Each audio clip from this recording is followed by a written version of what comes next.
My tires crunch on the gravel as I pull up to High Ridge Retreat, the sound echoing through the silent mountain air. The 7-hour drive has left my back stiff and my eyes burning.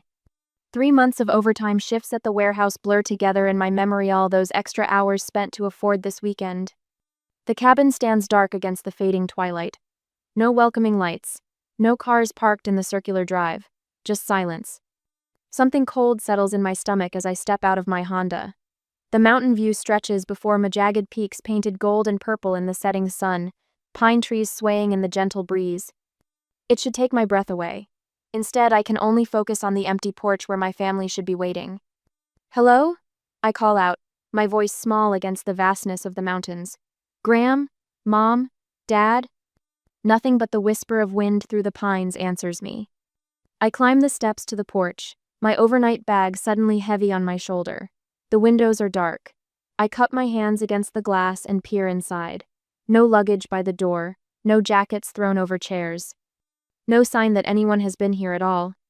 My hands start to tremble as I dig through my purse for my phone. The screen glows bright in the growing darkness as I pull up Graham's number. Each ring stretches into eternity until his voice finally answers, casual and unconcerned. "Hey, what's up?" "Graham," I say, my voice steadier than I feel. "I'm at the cabin. Where is everyone?" A pause, then a laugh that sends ice through my veins. "Oh, we went last weekend. Thought you couldn't make it." My knees weaken. I sink onto the cold wooden steps of the porch, clutching the phone tighter. "What do you mean last weekend? I booked it for today. I sent the text with all the details Friday, 4 p.m. I've had this planned for months." "Well, something must have gotten mixed up." Graham says, his voice still light. "It was great, though. We've got photos. Dad caught a huge trout. Mom tried the hot tub for the first time." The hot tub. The one I paid extra for because Mom had mentioned her arthritis was acting up again. I sit in stunned silence, staring at the empty cabin that should have been filled with my family, with laughter, with the dinner I'd arranged as a surprise. "Renata, you still there?" Graham asks. "Yeah." The word comes out hollow.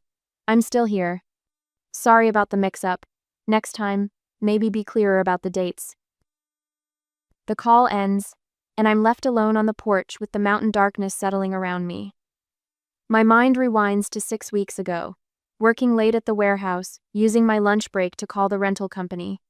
The $3,100 charge appearing on my credit card statement, cabin rental, hot tub fee, and the surprise catered dinner I'd arranged for Saturday night. I remember typing out the group text with careful precision. "Friday, 4 p.m., High Ridge Cabin, we all need this." And the immediate responses. "Mom, so looking forward to it." "Dad, finally some fishing time." "Graham, I'll bring the beer." "Delaney, can't wait, thanks Renata." My quiet pride at being able to give them this a beautiful weekend away from the stress of everyday life. A chance to be together, to reconnect, to be seen. With numb fingers, I open my banking app. I need to check something, though I already know what I'll find. I scroll through recent transactions, and there it is. A $1,050 charge from High Ridge ATV Tours dated last weekend. The card number listed is my old secondary card, the one I'd given Graham for emergencies only. My hand trembles as I zoom in on the transaction date. This wasn't a misunderstanding. This wasn't a mix-up about dates. They went without me. On my dime. A memory surfaces, sharp and clear. Mom's birthday last year. I'd worked a double shift to get the day off. Brought her favorite cake from the bakery across town. When I arrived, dinner was already halfway over. No one noticed when I slipped into my usual seat at the table. Graham was telling a story about his latest promotion, and everyone hung on his every word. Something shifts inside me as the pieces fall into place. The cabin's empty silence echoes the hollow space in my chest where family should be. "They don't see me at all," I whisper to the mountains. I stand, brushing off my jeans with hands that have stopped trembling. With deliberate movements, I walk back to my car, retrieve my laptop bag, and return to the porch. The screen glows blue in the darkness as I open it. It's time to see exactly what else I've been paying for. The motel carpet scratches against my bare feet as I spread bank statements across the bed 2 hours later. The roadside rest isn't much. Water stains bloom across the ceiling and the heater rattles like it might give up any minute, but it's better than spending the night in an empty cabin built for family warmth. My laptop screen casts a blue glow across the papers. Outside, the wind whistles through pine trees, a lonely sound that matches the hollow feeling in my chest. I've been at this for hours, tracing a pattern I should have seen years ago. I create a new spreadsheet tab labeled Financial Support, Family. The column headers stare back at me. Date, amount, recipient, purpose, repaid? My fingers hover over the keyboard before I type the first entry. The 14th of March, 2020, $950. Graham, due attorney fees. No. I remember the phone call. Graham's voice thick with false contrition as he explained how he couldn't afford a decent lawyer, how his record would be ruined, how he might lose his job. I had transferred the money before we hung up. The entries multiply as I dig deeper. The 3rd of September, 2021, $1,800. Delaney, emergency root canal and crown. No. The 17th of January, 2022, $1,400. Parents, water heater replacement. No. The list grows longer. Birthday dinners I hosted, Christmas gifts that stretched my credit card to its limit, the loans that were never mentioned again, the airline tickets I bought when Mom said she missed Delaney. My throat tightens as the total at the bottom of the spreadsheet climbs. $5,000, $8,000, $12,000. I sit back, blinking at the final number that glows on my screen. $14,357. More than $14,000 over 5 years. Nearly $3,000 a year given to people who went on a vacation without me on my dime. A memory surfaces, sharp and clear as broken glass. Last Thanksgiving, I had cooked for 3 days straight in my apartment. Turkey, stuffing, sweet potato casserole, 3 different pies. Packed it all carefully in insulated containers for the 3-hour drive to my parents' house. I was setting up in the kitchen while everyone gathered in the living room. Their voices carried, unaware I could hear every word. "Think Renata brought that cranberry stuff again?" Delaney asked. "Probably. She's got no hobbies, just a debit card." Graham's voice followed by laughter. "Well, at least she's useful." More laughter. Then my father's voice. "She does make a good pie." My mother. "She tries so hard, bless her heart." I remember freezing, the serving spoon suspended above the sweet potatoes. How the breath had caught in my lungs. How I forced my face into a smile when I carried the food to the table minutes later. I had buried that memory until now. My phone buzzes on the bedside table. Margaret's name lights up the screen. I hesitate before answering. "Hey," I say, my voice sounding strange to my own ears. "Are you okay? You never called back after your drive up to the cabin." Margaret, my closest friend for 15 years. The one who helped me plan this weekend getaway, who encouraged me to splurge on the hot tub package for Mom's arthritis. "They weren't there," I tell her. The words come out flat. "They went last weekend, without me, used my emergency card for ATV tours." A pause. Then, "Honey, I've watched this for years." Not surprise, not shock, just quiet confirmation. Something breaks inside me.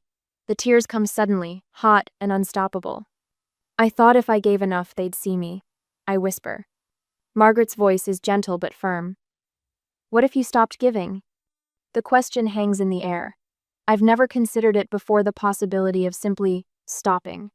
The thought is both terrifying and strangely liberating. After we hang up, I open my text messages. I rarely look back at old conversations, but tonight I scroll through the family group chat, then the private messages between my siblings. There it is. A conversation from 3 weeks ago that I wasn't included in. "Graham, need $300 for this weekend. Can you spot me?" Delaney, broke until payday. Ask Renata, she'll cover it like always. Graham, already using her card for the ATVs. She won't notice the extra charge, she never checks. Delaney, must be nice to have no life and all that overtime money. The phone trembles in my hand. I feel something unfamiliar building in my chest, thought and fierce. I recognize it after a moment. Rage. Pure, undiluted rage. With steady fingers, I dial the customer service number on the back of my credit card. Fraud department, please, I say when the automated system asks for my selection. A woman answers, her voice professional. Fraud department, this is Jennifer. How may I assist you today? I take a deep breath. I need to report unauthorized charges on my account. I spend the next 40 minutes providing details, card numbers, dates, amounts, transaction IDs. All the while, I'm taking screenshots of text messages, forwarding emails, organizing my evidence with the same methodical precision I bring to my job at the warehouse. Ms. Harris, Jennifer says, her voice softening. Based on the information you've provided, this appears to be deliberate fraud. Yes, I reply, my voice steady for the first time today. I believe it is. After the call ends, I sit in silence for several minutes. Then I open my laptop again and book the motel room for a second night. Whatever comes next, I won't be running home tonight. The path forward is still unclear, but one thing has crystallized in my mind. I am done being invisible. My phone vibrates against the motel nightstand at 7:18 a.m. next morning. I stare at the ceiling, counting the water stains while it buzzes 5 times before falling silent. The quiet lasts exactly 43 seconds before it starts again. I roll over and squint at the screen. Mom. Again. 12 missed calls since dawn. 4 from Mom, 5 from Graham, 3 from Delaney. I silence the ringer and push myself upright, feeling the scratch of cheap sheets against my legs. The voicemail notification blinks. I press play and hold the phone slightly away from my ear. Renata, it's Mom. Are you still coming for Sunday dinner? Your father wants pot roast and you know how he gets when we change the menu. Call me back. Not a word about the cabin. Not a single question about where I spent the night or if I'm okay. Just pot roast and expectations. My phone pings with a text from Delaney. Can you pick up my prescription on your way? I'll pay you back. I actually laugh out loud, the sound harsh in the empty room. 3 months ago, I would have driven across town, paid the $58.75 for her migraine medication, and forgotten about it by nightfall. The familiar script. Of course, don't worry about it. Today, I type, no. I press send before I can change my mind. My finger hovers over the screen, waiting for the guilt to flood in. Instead, I feel something unfamiliar, a lightness, as if I've set down a heavy suitcase I've been carrying for years. My email notification chimes. Graham's name appears with the subject line, Business Opportunity Investors Needed. I delete it without reading. The bank fraud department opens at 9. I shower, dress, and pack my overnight bag methodically. The folder of financial records sits on the passenger seat as I drive across town. At 9:30, I am at the office. Miss Harris? The investigator is a woman about my age, with silver-streaked hair pulled into a neat bun. Her nameplate reads Valerie Winters. I've reviewed the documentation you submitted online. Please, have a seat.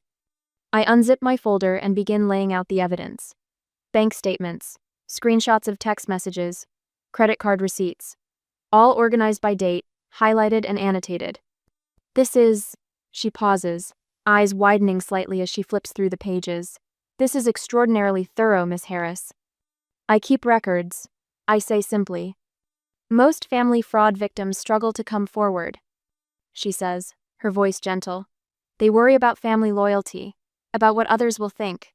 The documentation is usually emotional, scattered. I meet her eyes. I'm not most victims anymore. Something shifts in her expression, a flash of recognition, maybe respect. She nods once, then reaches for a formal complaint form. You understand this will likely result in criminal charges against your brother? Yes. My voice doesn't waver. An hour later, I walk out with case numbers and copies of the official fraud report. The weight of the papers in my hand feels substantial, real. I've spent my life carrying other people's burdens. Today, I'm carrying proof. Detective Simmons meets me at the police station just after lunch. He's older, with weathered hands and eyes that have seen too much. We retrieved the texts from your brother's phone, he says without preamble. There's quite a history here. He slides a printout across the desk. Graham's messages to Delaney from last weekend jump out at me. Don't worry, Renata won't notice the card. She always pays. We deserve a family weekend without her hovering. She's good for something after all. I press my fingertips against the cool surface of the desk, focusing on the sensation to keep my voice steady. Thank you for confirming this. Detective Simmons watches me carefully. This kind of betrayal. It's not easy, especially from family. No, I agree. It's not. When I leave, my hands aren't trembling anymore. Next day, Grandpa Harris's apartment building hasn't changed in the 3 years since his death. The super recognizes me, offers condolences even after all this time. I tell him I need to check something in storage. Unit 12B, right? Your brother was here a couple weeks back. Nice to see you kids still checking on things. My stomach tightens. Graham was here? Sure was. Said he was picking up some family photos. The storage unit is neat, just as I left it last time. Grandpa's fishing tackle, his collection of Western paperbacks, the cardboard boxes of Christmas ornaments he insisted we keep. The antique cherry wood box that held his watch is exactly where it should be, on the middle shelf beside his service medals. I lift it carefully, already knowing what I'll find. Empty. I close my eyes briefly, feeling the smooth wood under my fingers. Grandpa had placed it in my hands on my 35th birthday. For you, Renata. The only one who visits without wanting something. The only one who listens to my stories.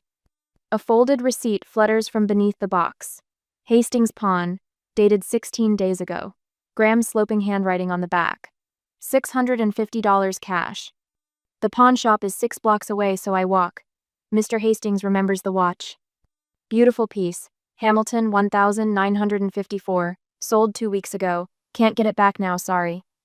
My eyes burn as I touch the empty case one last time before tucking it into my purse.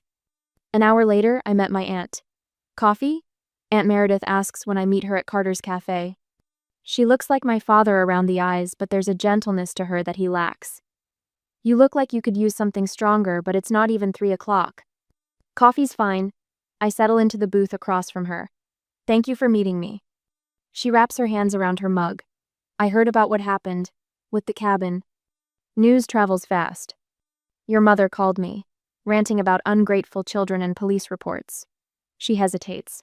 Renata, I heard them planning to use your card for ATVs. I didn't say anything. I should have. The validation washes over me like warm water, loosening something tight in my chest. All these years, wondering if I was crazy, if I was imagining the pattern. Why didn't you? I ask, not accusingly. Family loyalty. She sighs. The Harris curse. We protect our own, even from each other. She reaches across the table, her hand covering mine. I've got a spare room if you need it. No strings. I look up, surprised by the unexpected offer, by the genuine support behind it. Thank you, I say, and for the first time in years, I feel what family is supposed to feel like. Next week, on Sunday, I stood in front of my bathroom mirror, the folder labeled Family Financial Support clutched against my chest. The woman staring back at me looks different, somehow back straighter, jaw set, eyes clear despite the sleepless night. This ends today, I whisper to my reflection, practicing the words that have been building inside me for days. This ends today. Margaret sits on the edge of my bathtub, watching me with a mixture of pride and concern. Remember, when they try to make you the villain and they will just keep breathing. She adjusts the collar of my simple blue blouse. No reaction is sometimes the strongest statement. I nod, sliding the folder into my tote bag. I've chosen clothes that wouldn't stand out: straight-leg jeans, sensible flats, a blouse in a color that doesn't draw attention. No more dressing to impress people who never really see me. What if I lose my nerve? The question slips out before I can stop it. Margaret stands, placing her hands firmly on my shoulders. Then you look at this. She taps the corner of the folder peeking from my bag. Every receipt is a time they took from you. Every number is a boundary they crossed. You deserve better, Renata. The drive to my parents' house takes 23 minutes, the same as always. Nothing has changed in the neighborhood where I grew up. The same oak trees line the street. The same cracked sidewalk I used to ride my bike on. The same brass knocker on the red front door. But everything has changed inside me. I walk in without knowing a family tradition that suddenly feels invasive. The smell of pot roast fills the air, mixing with the pine sol my mother has used since I was a child. Sunday dinner, right on schedule. There she is, my father calls from his recliner, eyes never leaving the television screen. Thought maybe you forgot. My mother appears from the kitchen, wiping her hands on a dish towel. Can you help with the potatoes? They need mashing, and you always get the lumps out better than I do. Graham lounges on the couch, scrolling through his phone. He glances up briefly. Hey, did you see the scratch on my car? Some jerk in a parking lot. Gonna cost a fortune to fix. Delaney emerges from the hallway, already holding out her empty water glass for me to refill, a habit so ingrained she doesn't even ask anymore. The normalcy is surreal. Like actors hitting their marks in a play I've suddenly stopped believing in. Actually, I say, my voice coming out steadier than I expected, I need to talk to everyone. In the living room. Now. Something in my tone makes my mother pause.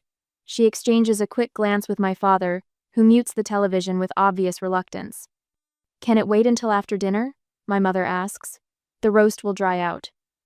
No, I answer, walking to the coffee table at the center of the room. It can't. I place the folder down with deliberate care.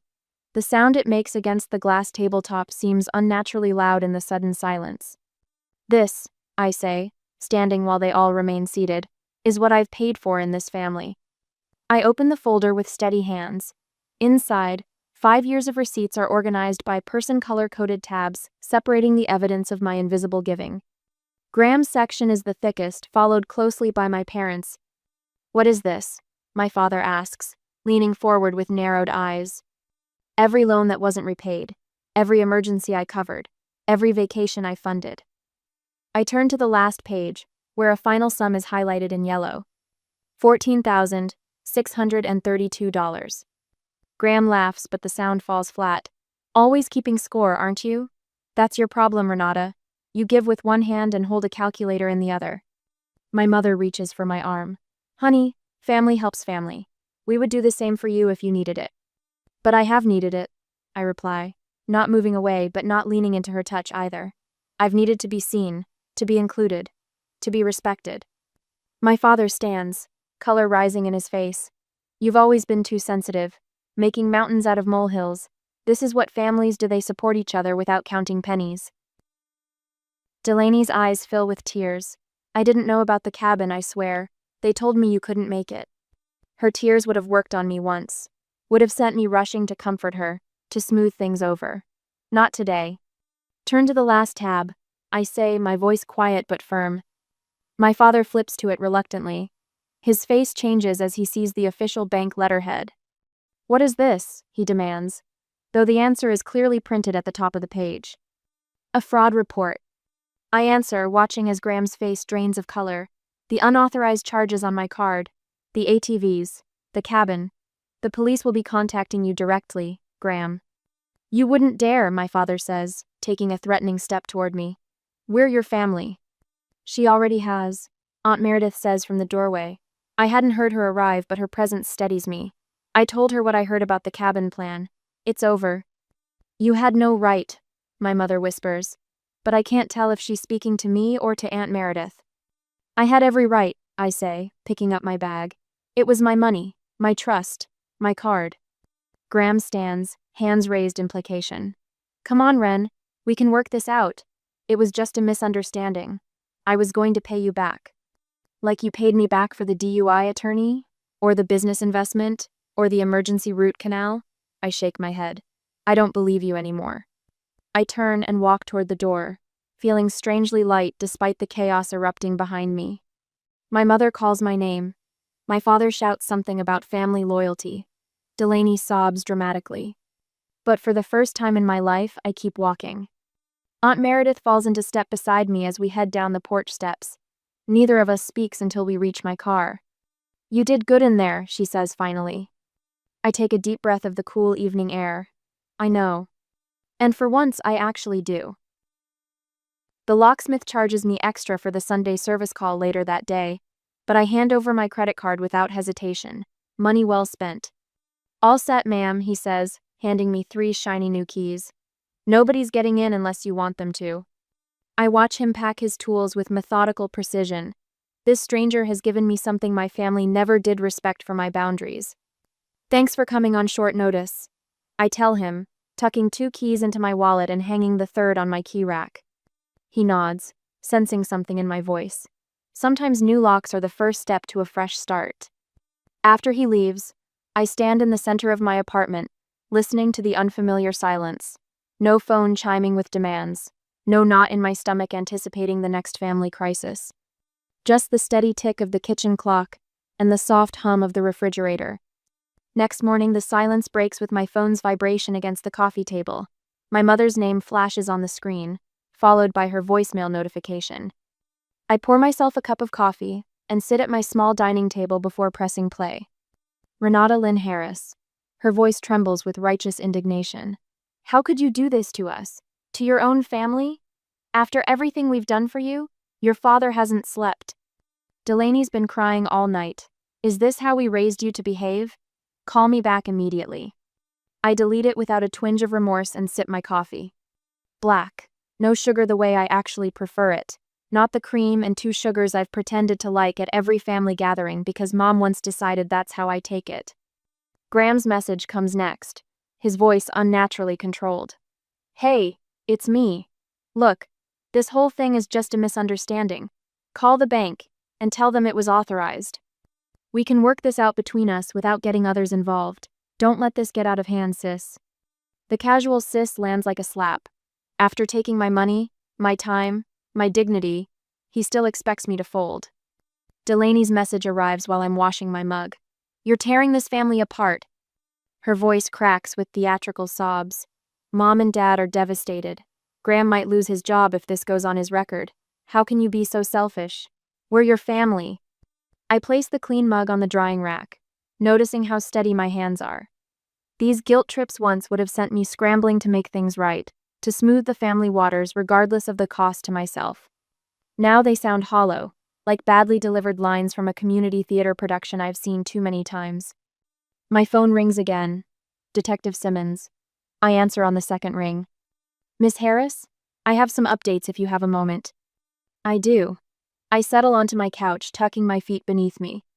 We've filed the official fraud charges against your brother. The documentation you provided was extremely helpful. He pauses. There's something else you should know. We found evidence of other victims. The air leaves my lungs in a rush. What do you mean, other victims? Your brother appears to have used cards belonging to your aunt, your grandfather before he passed, and 2 colleagues. We're still building the case, but the pattern is consistent. I press my palm against my forehead. My grandfather too? I had no idea. Most people don't report family fraud. You were right to come forward. His voice holds no judgment, only professional certainty. We'll need you to come in tomorrow to sign some additional paperwork. After hanging up, I sit motionless, processing this new information. Graham hadn't just exploited me, had made it a habit, a lifestyle. The scope of his betrayal stretches beyond what even I had imagined. My phone buzzes with a text from a cousin I haven't spoken to in months. Heard what's happening. Family is forever. You need to make this right. 10 minutes later, my uncle calls. I let it go to voicemail. Renata, it's Uncle Jim. Your father asked me to talk some sense into you. This isn't how we handle things in this family. We take care of our own problems. Call your dad and apologize before this gets any worse. The messages continue through the afternoon, flying monkeys dispatched to pull me back into line. Each one strengthens my resolve instead of weakening it. Evening brings a notification from social media I've been tagged in a post. My mother has shared an old family photo with a lengthy caption about supporting loved ones through mental health struggles and praying for those who lash out when in pain. The comments overflow with sympathy for her and concern for my breakdown. I close the app and block each family member methodically, one by one. With each block, my breathing comes easier. The final assault comes as I'm preparing for bed. A call from the warehouse's night supervisor. Renata, sorry to bother you at home. A man claiming to be your father showed up demanding to speak with you. Said it was a family emergency. Security escorted him out, but I thought you should know. Thank you for handling that, Jim. I'm sorry you had to deal with it. No problem. Everything okay? It will be. For the first time, I actually believe it. I sleep soundly that night, waking only once when my phone buzzes with a bank notification. A deposit, $1,300 from my parents. No message attached. The old Renata would have seen this as an olive branch, the beginning of forgiveness. The new Renata recognizes it for what it is, a transaction meant to purchase my silence and compliance. I leave the money untouched. It can sit there indefinitely. I no longer need their approval or their attempts at financial reconciliation. Morning brings an email from Graham's attorney, attempting to intimidate me into dropping charges. By afternoon, a certified letter arrives from my father's lawyer, outlining the consequences of my continued hostility, including exclusion from the family trust and future gatherings. I draft a single-sentence response. I've already been excluded. Standing at my mailbox, letter in hand, I feel the last of their control dissolve. The chains weren't just financial, they were psychological, wrapped so tightly around my sense of self that I couldn't see where they ended and I began. Now I see clearly. Now I stand free, keys to my new locks heavy in my pocket, solid and real as the boundaries I've finally learned to build. In 2 months I am going to keep this peace. The salt-kissed breeze catches my hair as I struggle with the last box from my car. 2 months have passed since I stood frozen on that empty cabin porch, and today I'm unpacking in a different world entirely. My coastal Maine cottage isn't much weathered cedar shingles, a sagging porch that faces the Atlantic, windows that stick in humid weather, but it's mine in ways my old apartment never was. I set the box labeled kitchen on the worn pine floor and step onto the porch. The ocean stretches before me, vast and constantly moving. Nothing like the mountains that witnessed my awakening. Those peaks held still, silent observers to my pain. This ocean breathes, shifts, changes, like I'm learning to do. Need a hand with anything else? Calls Meredith from the driveway. My aunt insisted on driving up from Pennsylvania to help with the move. Another box balances against her hip. Just that one, I answer, my voice carrying over the crash of waves. Then we're officially done. Working at Coastal Distribution Partners means fewer overtime hours than my old warehouse job. Less money too, but something shifted inside me after the cabin. Time suddenly became more valuable than extra dollars in an account that others drained. Inside, I run my fingers along the second-hand guitar I bought last week. The instrument waits in the corner, strings still new and tight. I haven't played since high school talent shows, before college applications and practical decisions took priority. Before I understood that being useful to others had become my only purpose. This place suits you, Meredith says, setting down the final box. Her eyes crinkle with approval. I can actually see you here. See me? The phrase catches in my chest like a fishhook. That evening, after Meredith leaves for her hotel, I sit cross-legged on my porch with a mug of tea cooling beside me. My phone buzzes with a text from Dr. Winters confirming tomorrow's therapy appointment. 6 sessions in, and I'm finally beginning to understand the pattern I lived for decades. I'm learning that worth isn't measured in what you give others. I told her last week, the words feeling foreign yet true on my tongue. She nodded, her silver hair catching the light. And what are you measuring it by now? I couldn't answer then. Perhaps tomorrow I'll have words for the quiet strength growing inside me. My phone buzzes again. Another text, this one from Delaney. Miss you. Starting to understand some things. Call sometime? I set the phone down without responding. Not from anger anymore, but from a place of careful consideration. Aunt Meredith mentioned last week that Graham is doing community service. Apparently the fraud charges stuck, though the judge was lenient. My parents haven't spoken to me since I walked out of their house that Sunday. Folder of receipts left deliberately on their coffee table. I don't rush to answer Delaney. Healing happens on my timeline now. The weekend forecast calls for sunshine, and I've already booked a small cabin further up the coast just for myself. I scroll through the confirmation email, still feeling the slight thrill of spending money on my own joy without justification or apology. In my bedroom sits a folder identical to the one I left behind. I keep these receipts not as a grudge, but as a reminder. Evidence of a life spent trying to purchase love with overtime shifts and secondhand sacrifices. Rising from the porch, I step inside and face the mirror hanging in my narrow hallway. For the first time in months, perhaps years, I recognize the woman looking back.